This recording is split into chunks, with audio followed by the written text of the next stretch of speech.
Assessore Rosolén, un importante progetto sottoscritto oggi dalla Regione per favorire la lettura dei bambini e degli adolescenti.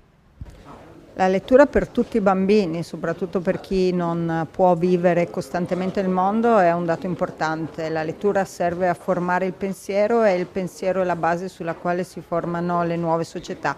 I bambini di oggi non hanno la fortuna che hanno avuto i bambini delle generazioni precedenti di utilizzare la lentezza e di utilizzare la loro immaginazione. La lettura è tutto questo e serve a formare una società migliore. Lei ha sottolineato un progetto dell'amministrazione precedente, ma che questa amministrazione intende portare avanti.